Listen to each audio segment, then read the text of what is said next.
Alam nyo, totoo lang, bakit mas maraming Pilipino ngayon, mas pinipili na lang nilang rumakit, dumiskarte, o kaya magtayo ng sariling business? Kasi nakakabuwisit maging empleyado. Nakakapikon. Nakakaubos ng pagkatao. Sipin mo ginastosan ka ng magulang mo mula preschool hanggang mag-college ka, tapos halos 100,000 na yung ginastos. Yung iba nga sa mga matataas na klase pa ng college pinasok Sa mga matataas na klase pa ng university. Di pa yon yung mga nagastos mo sa mga projects mo. Ang laki! Tapos ngayon, nakagraduate ka na, mag-a-apply ka ng trabaho ngayon. Ang kailangan sa trabaho, kailangan bachelor's degree ka.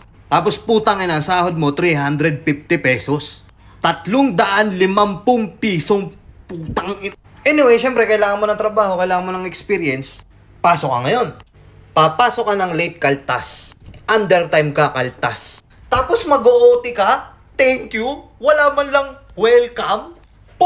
Dahil sa totoo lang magalit na ako sa magalit yung mga employer dyan, kung sino man tatamaan dyan. Huwag naman sana tayo masyadong demanding sa background ng mga mag-a-apply sa inyo, lalo na kung ipapasahod nyo lang din naman, magkano lang. Oo, nandun na tayo, yung ibang mga business dyan, hindi pa ganun kalaki kumita. Pero sana man lang, yung requirements nyo, hindi naman sana pang astronaut na yung kailangan ng requirements. Tapos ipapasahod nyo 350. Itong video na to, mga empleyado dyan, magising-gising kayo. Tapos yung effort nyo sa pagtatrabaho, bonggang-bongga, pukin ang inaala mo, tagapagmana kayo ng kumpanya. Tandaan nyo, kapag kayo nagkasakit at hindi nyo na kaya magtrabaho, umalis kayo sa trabaho nyo, napakadali nyong palitan. Ganun lang yun. Ngayon magtataka ka, bakit kaya si kumare at si kumpare? Bakit kaya yung kaibigan ko hindi na nagtrabaho? Yung iba nagla-live selling na lang, nagtitinda ng kung ano-ano sa Facebook. Putang ina, mas okay pang maggano na lang Hawak mo oras mo. Ikaw gumagawa ng pera mo.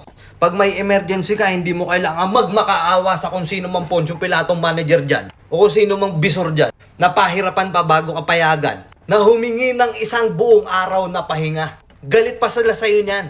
Tapos yung mga katrabaho mo, puking ina, kala mo yung sahod 10,000 isang araw. Sobrang papansin.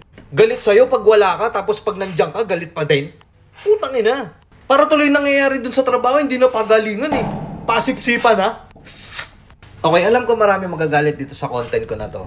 Pero gusto ko lang maunawaan nyo na sana yung effort nyo sa pagtatrabaho, inaayon nyo lang sa kung magkano yung sahod nyo. At saka yung ibang mga nagpapa-apply ng trabaho dyan, baka pwede naman bawas-bawasan nyo yung requirements.